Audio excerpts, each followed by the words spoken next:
Hello, welcome to the Millionaire Woman Show, where we'll be discussing leadership, business, and human potential, inspiring you to live rich from the inside out. Unlock your creativity, stretch out of your comfort zone, break through your barriers, take inspired action, and achieve epic results. Now, here's your host, two-time best-selling author, speaker, and certified executive coach, Deborah Kasowski.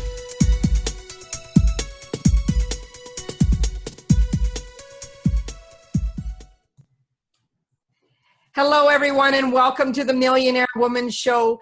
I'm so excited. We have guests from all over the world, sharing words of wisdom, leadership, business principles, as well as human potential principles that can help transform people's lives, helping them live rich from the inside out. Our guest today is none other than Nicola Grace, from cancer to making history, saving a billion-dollar industry from ruin. Award-winning strategist, best-selling author Nicola Grace, the Mission Mentor, helps entrepreneurs and visionaries clarify and monetize their life's big mission so that they can make a bigger impact, transform the world, and build their legacy. Nicola's intuitive visionary strategy skills have made her the secret weapon of politicians, business owners, social entrepreneurs, social innovators, thought leaders, and an entire industry body. And, I am so grateful to have you on the show today to hear all of this about your skill set, that you are this secret weapon. But I'm really interested in what really led you into entrepreneurship to begin with. Really great question. And thanks, Deborah, for having me. It's really great to be here. Hi, everybody. I learned from a really early age that I wasn't employable. And it had to do with, I grew up as a young woman coming into the mid-70s, and I was living in New Zealand at the time, and it was a little bit behind the rest of the world in terms of women's rights, and so many subjects you couldn't study at school. And then I went out into the workforce, and I'm looking at all these men and I'm going, man, you guys are incompetent. You have no right to lead me or be my boss because you argue, you're incompetent, and all that kind of internal self-talk. So I thought, and my dad was a businessman, so I quite liked the business world. And so it was a natural progression for me to just take my own road and just go, you know what, I'm not going to have anything to do with that world because it doesn't look so good for me as a young woman. And the very first step into entrepreneurship, it was in the arts. I was a dancer and a choreographer as a hobby, and then I got invited to be part of a dance group, and then I started my own fully funded, privately funded dance troupe company in youth theatre, and it was very successful. It was one of the few art companies that was actually making its own money without a grant, and that was my foray into entrepreneurship, and that was in my early 20s, and I've been a serial entrepreneur ever since. Very cool. And for those of you who are viewing us on YouTube or listening to us on iTunes, you will pick up on that accent. And she's in Australia. We're in different time zones. It's 10 p.m. here in Edmonton, Alberta, and it's 2 p.m. in Australia. So you know that we have that 8-hour time difference. But it doesn't stop us from being game changers in the world. And that's what happens when people have a global initiative and really want to make an impact. So how did you get to be the Mission Mentor? Yeah, another good question. It was, how when we're following our purpose and we're looking for our purpose, what we're really here to do, it's an unfoldment and it's an evolutionary process, right? And then there are moments where all of a sudden we have these big epiphanies and we go, oh, wow, I'm seeing this vision of my future forward. And it really started to happen when I was working with the natural health industry in New Zealand. Long story short, the governments of New Zealand and Australia had got together to say, let's form a corporation. It'll be funded by the pharmaceutical companies so they can regulate themselves, and we'll have them regulate the natural health industry as well. So we all know where that would have ended up had it gone through. And for 7 years, the industry was was fighting. And I was like a small business owner at that stage. I had an organic day spa, and I loved the natural health industry because it was fundamental in me overcoming cancer. The first time I was facing cancer, a second time a different type of cancer at that stage. So it was really important to me.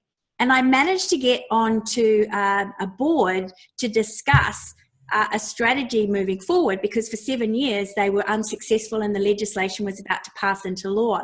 And I rolled out a strategy. I have intuitive visionary skills, and I just went, I've got this flash, here's my strategy.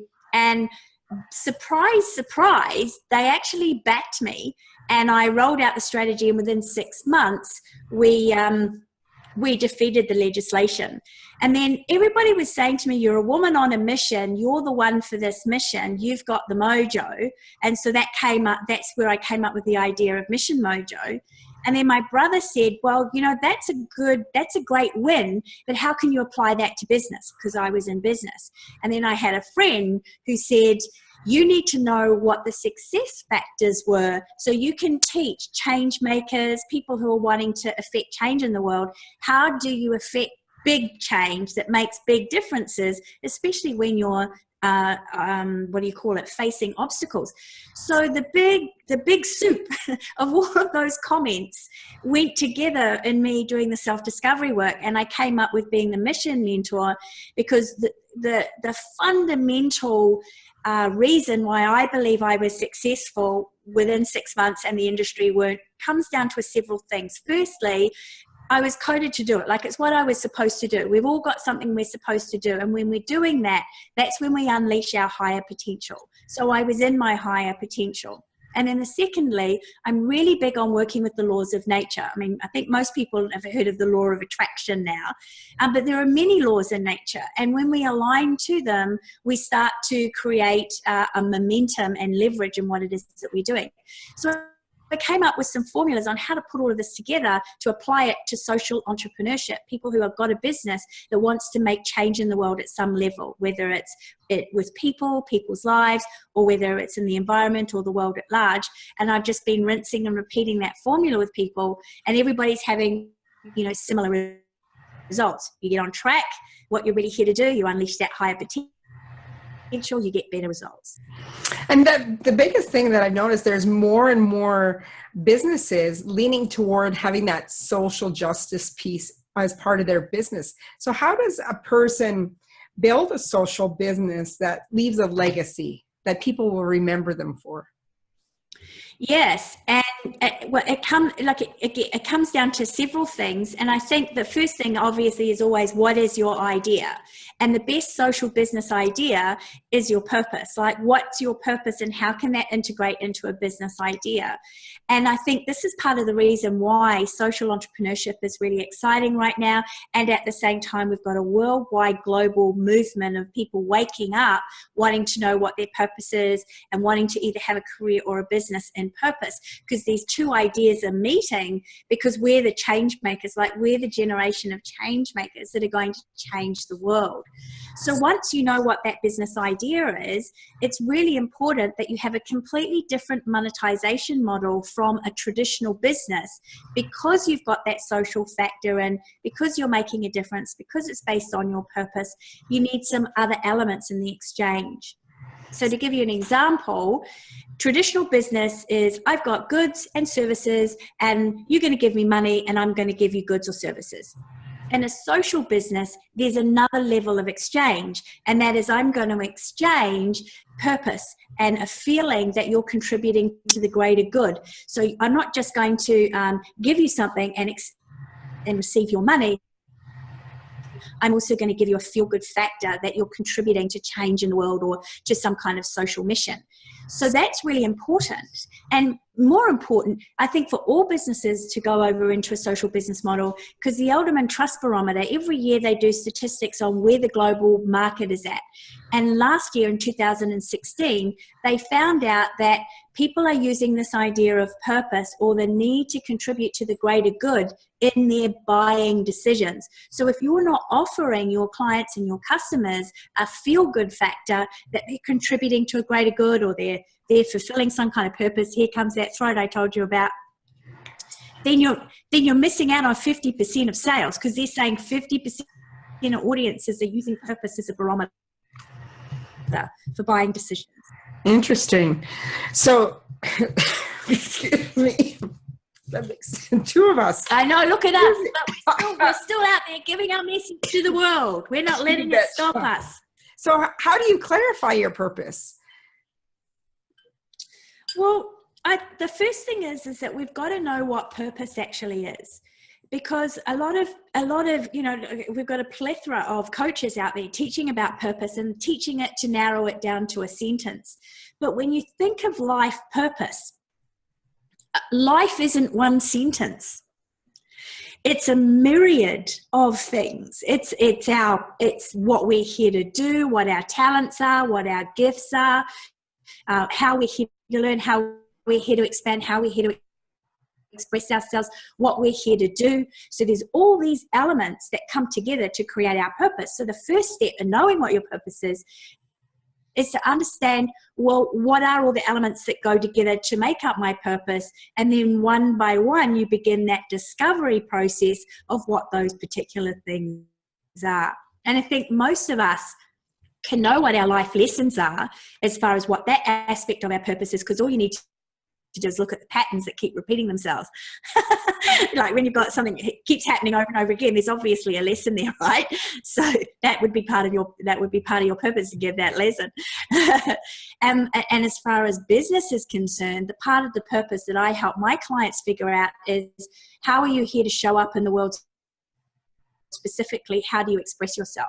So one of your expressions, for example, would definitely be a speaker, because you're speaking, you're interviewing people, and speaking is important to what you do. Mm-hmm.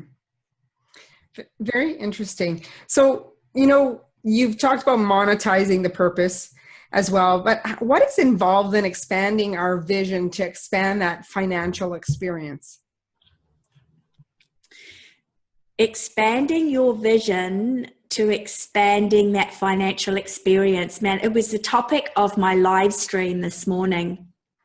And I think that it has to do with redefining the purpose of money in your life to start with, because we're at a time where we've got this, and like Canada is a Commonwealth country, very much like Australia, but in America particularly, and other big capitalist countries, there's this feeling of, I'm not sure if I like capitalism the way we've had it, right? So there's this global question around the importance of money and how it's been used to exploit. So I think the first thing to do in order to expand your financial paradigm is you've got to repurpose money and what it means to you, and why it's important in your life, and what purpose it has beyond that capitalist, let me just make a lot of money so I can have a lot of cool stuff. Right? So for me, my purpose for having money is so I can be a bigger force for good in the world. I can help more, I can be a philanthropist, I can do more. There's a lot more I can do to help people if I have money, as opposed to not having money. So now I've expanded my paradigm of what money is, and I don't have that little thing in the back of my mind going, but you know what, money's evil, it's dirty, you shouldn't make a lot of money because only bad people make a lot of money. Like all of that stuff that we inherit from our ancestors and from society out there at the moment, it disappears when you redefine the purpose of money. So I think that has to be the first step. And then the second step is, what's your plan for it? Where's it going to go? Like, you're in business, you're making money, you want to make a profit. What are you going to do with the profit? Because I think money likes a plan, just like a woman, right? We want that security. We want to know where we're going. Money does too. And that makes me think about individuals' self-limiting beliefs around money. Because if we're needing to give it a purpose, and Dave Ramsey talks about making sure that every dollar is assigned what its mission is. Nice. People have self-limiting beliefs around what they believe money is, like the money is evil, or people who have money are greedy. That really can prevent them from building that social enterprise and really making the difference in the world if they stay with those beliefs. Absolutely. Absolutely. And I don't know if anybody's watched the movie What the Bleep Down the Rabbit Hole. There's a fantastic scene in there of the neural net of our brain. And in order for us to experience something beyond the box of experiences that we currently live in, we need to entertain different thoughts than what we've already had. So you can't even get rid of beliefs that you're holding on to unless you're prepared to entertain another idea. And then it loosens, and so you can start to, regroup your neural net in your brain to have a different experience. So so the idea of repurposing money is part of having a new idea around it. But you need to entertain that you could be wrong about it. You could be wrong that all people with money are greedy. You could be wrong about, money being evil. There could be another possibility, and we can entertain another possibility. And even if there isn't another possibility, how about what quantum physicists are talking to us about, saying that particles are only potentials, which means everything in form has a potential to be whatever we intend it to be. So why don't we intend it to be something good? Why don't we intend it to be a force for good in the world? Mm-hmm.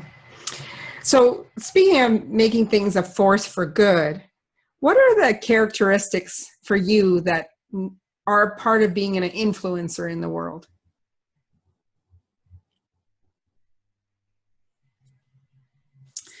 Well, I think one of them, like when I first saw that question, you were going to ask me that question, I got really quiet and I went, I think that's the first thing, being quiet. And I think it's really important and underestimated, because if I'm still and I'm quiet within myself and I'm very confident in my message and what I'm doing, I don't have to browbeat people. I don't have to say, hey, you got to listen to me because what I've got to say is important and right. I'm really quiet about it. And so now I've got this attractability, and people go, oh wow, you look like you've got something interesting to say, even though you haven't said anything. Right. So you draw people into you. So having that quiet presence is important. And then I think secondly, it goes to the very first thing I said right at the beginning. When you are on purpose, you're showing up how you're supposed to be showing up in the world, doing what you're supposed to be doing.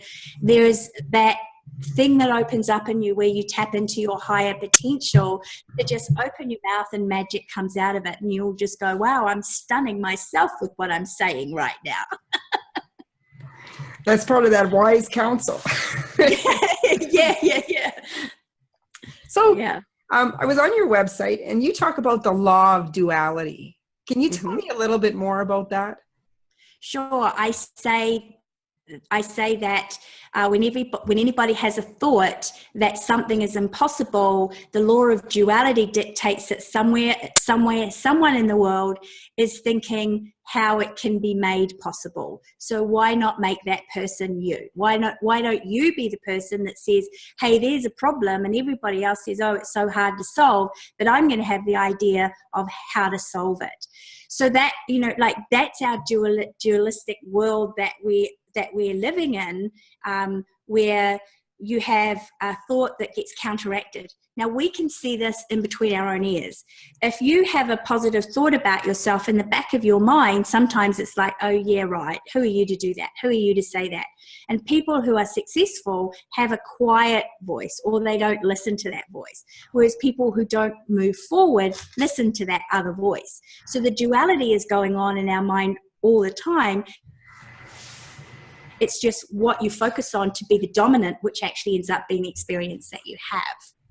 So it makes me think about the person who is an employee, maybe working a hobby on the side, like you started out with, working toward building a business. And in part of their mind, it might be saying, well, you can't do this while you're working.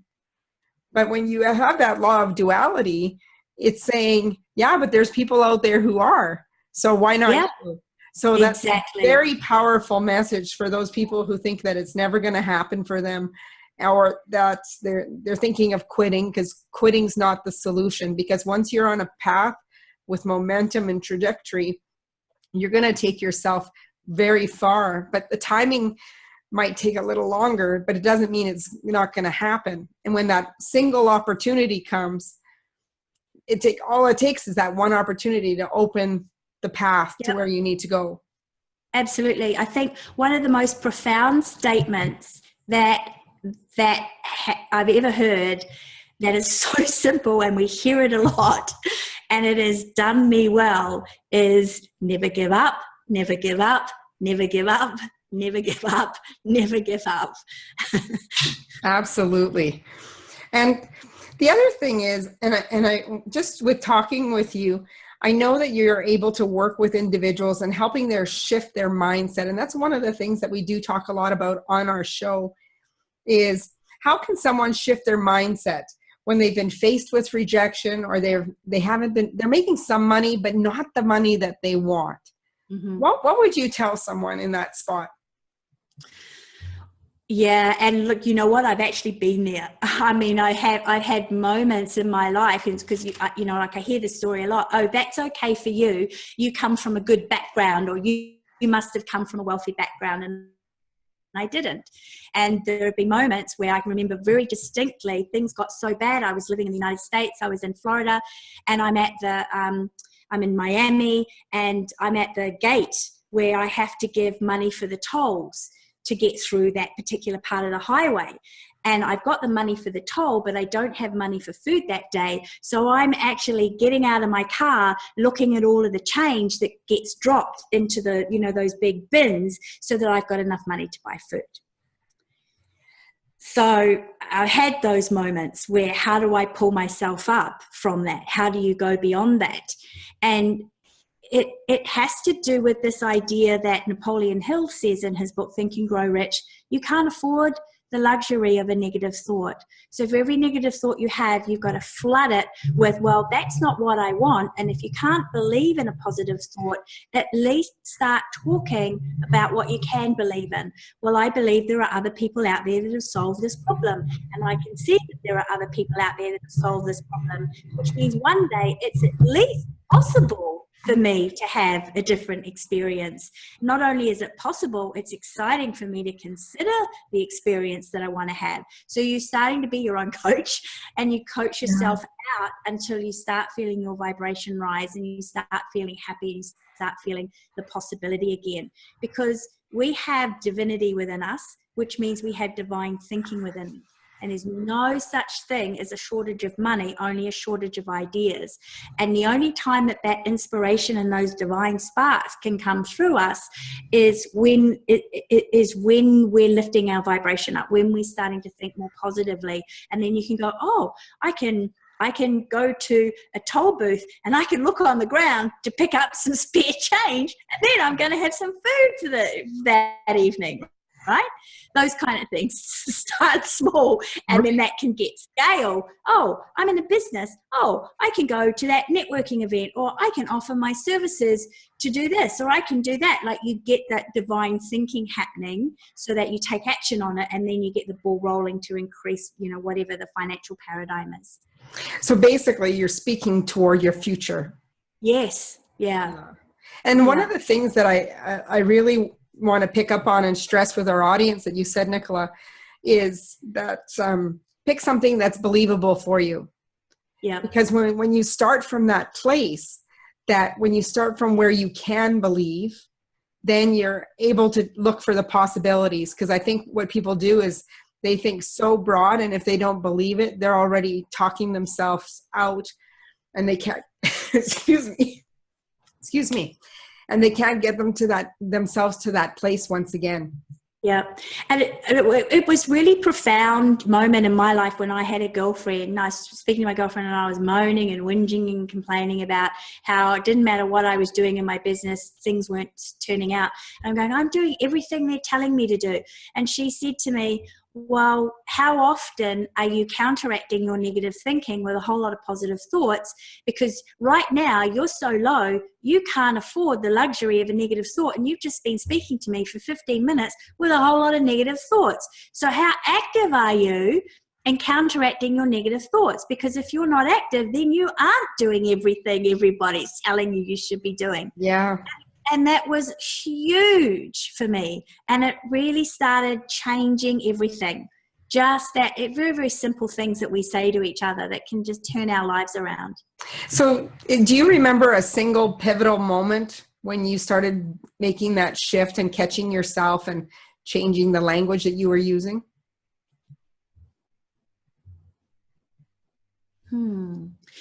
The first time happened when I was in my late 20s, and I was doing a lot of reading of Edgar Cayce. I was living in Switzerland, teaching at the international school there, and I was reading a lot of self-help books, reading a lot of Science of Mind, Edgar Cayce, and that was really where I started catching my thoughts. And it was, I've got the tickle now, Florence Scovel Shinn's book, The Game of Life and How to Play It. And she tells the story in that of a woman who was determined that she was going to marry a rich man, even though she was very poor. And it didn't matter what people said, she absolutely believed it until one day it actually happened. And that made a profound impact on me. And from that moment onwards, I became a positive thinker. Because it does take some work, and I've known people. I actually met someone on the plane one time, and she's just so positive. So I was saying, so how do you do that? And she goes, I was working with someone, and what they all told me, no matter how my day went, that she would sit down with her journal and she would write how she wanted her day to be remembered.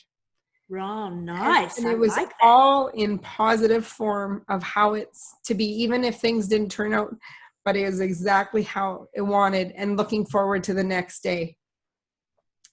And I've never forgotten that. And I still keep in touch with her. And it's like almost 4 years later that we continue to keep in touch. But you never know who you're going to sit by on a plane and learn these different things. Yeah, and I like that one day at a time, because I write in the morning. Like every morning I write what it is that I want to have happen, but I write the big goals that I want to have happen, like 2 years from now, but I want it to happen right now. But I like her approach of just do today. Just start with today, right? Because if you're beginning, it's a good place to start, because then you get to see how you turn your day around, and you go, oh, if I can turn my day around, can I turn my week around? Can I turn my month around? Can I turn my year around? Can I turn my life around? Yeah. So what I'd like to do is, let's put a challenge out to our listeners and viewers to do exactly what Nicola said. You're going to speak to your future, find something that you can believe in to help make those small shifts, because it's the smallest shifts that are going to make the biggest difference. So the future is bright, but also faced with uncertainty. How do you deal with uncertainty? When you say uncertainty, are you talking about the climate of how the planet's going to unfold and regenerate? Facing everyday uncertainties, like how people are going to grow their businesses, whether they're going to make the social impact that they want to, the legacy that they want to leave.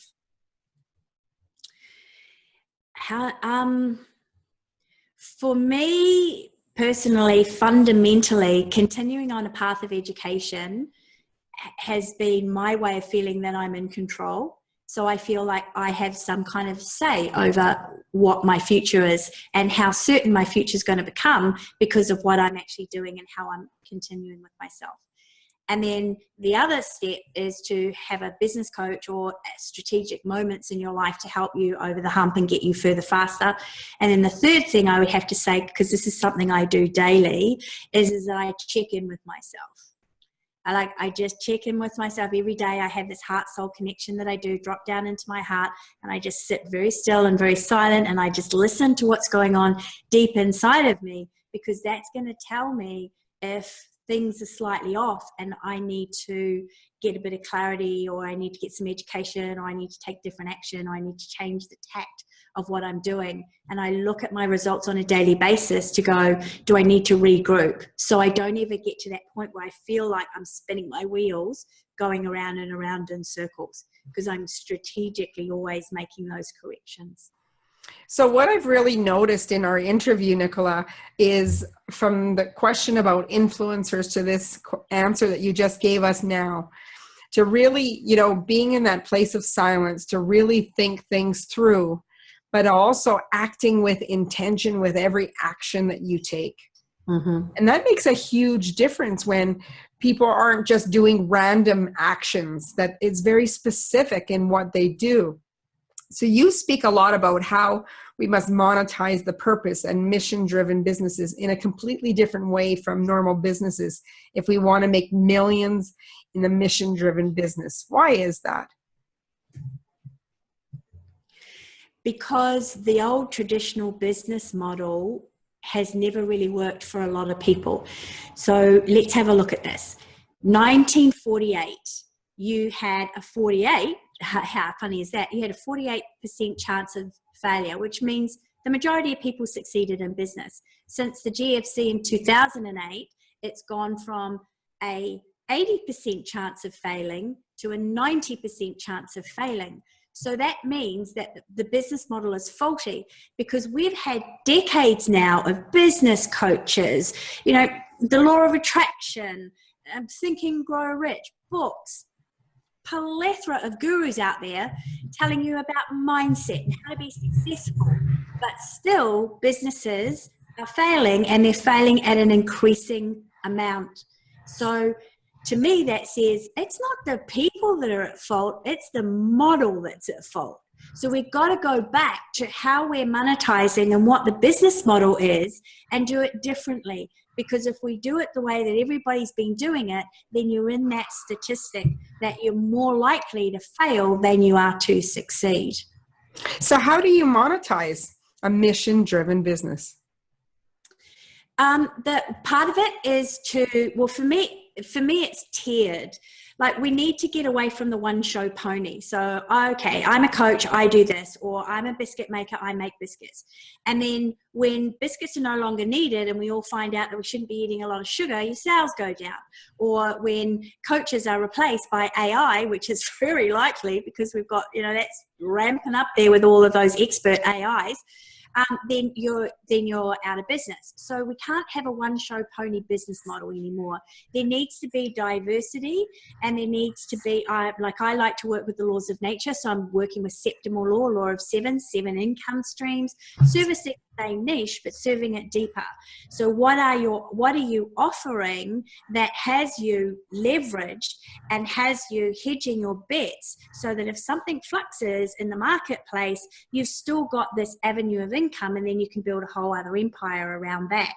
And you see this a lot with people who are succeeding, and all of a sudden GFC comes along, and it's like boom, or the market shifts values, and boom, the stats go down because the bets aren't hedged with those multiple stream incomes. So that's the most fundamental thing. And I think also, we're in the age of people wanting authenticity. We don't want the rah-rah salesman. We want authenticity. So if your business model isn't based on your purpose and how you're really here to show up in the world, and has you being authentic about what you're offering, then it's getting less and less and less popular. Just take a look at the oil and gas industry. Fossil fuels are becoming less and less popular because it's not wanted and it's not needed. And all of the people in the oil and gas, they're not expressing themselves in their authentic way. They're expressing themselves in a way that's going to make them a lot of money. And I think that's becoming a very unpopular way of doing it. People just got to start thinking differently and, riding the waves of change, but also being very intentional with how they're doing it. And paying attention to what's going on around them versus doing that traditional model. Yeah. And also, I think that if you're following your purpose and you're following what you're really supposed to be doing in the world, then there's some kind of divine plan in play that says, well, you've got a divine place here. You're not in a market where you're competing with a whole lot of people, because you're in that model of getting out there in the market and looking at what's needed and getting out there and competing. You're more in we're in a more collaborative mood.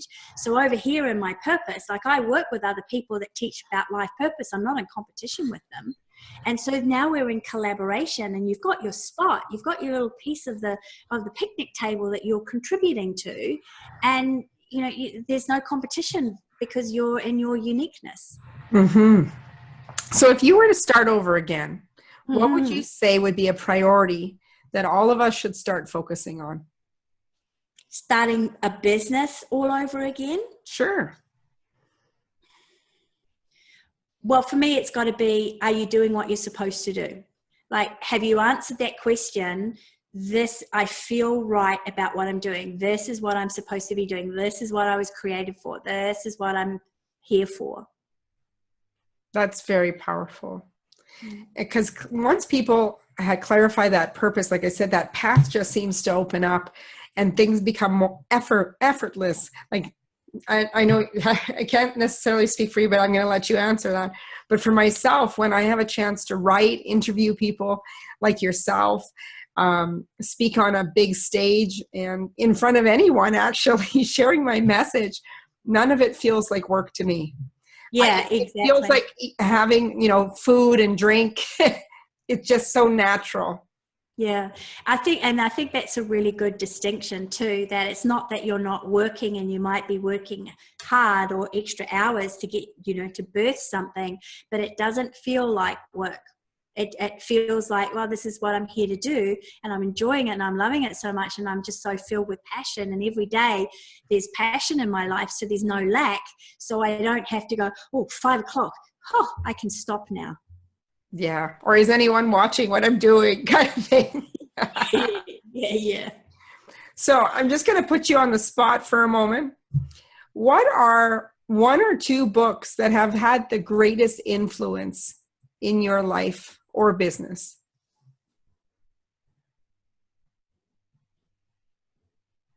One or two.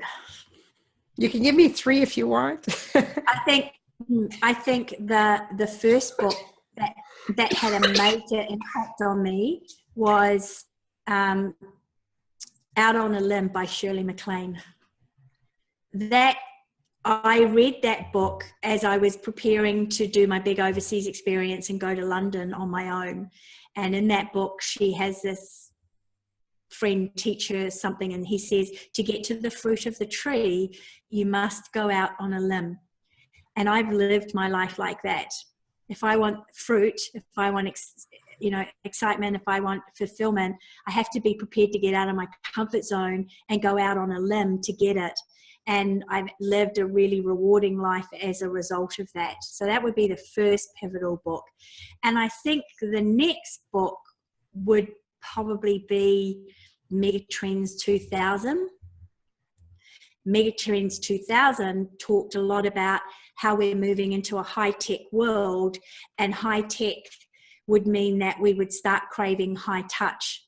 And I think that's what I model in my business model, because there's a lot of people that are trying to build digital products out there where there's no touch, there's no intimacy, and they can struggle with the numbers on that one. Whereas if you build some kind of intimacy into what it is that you're offering, you're getting this high-tech, high-touch equation right.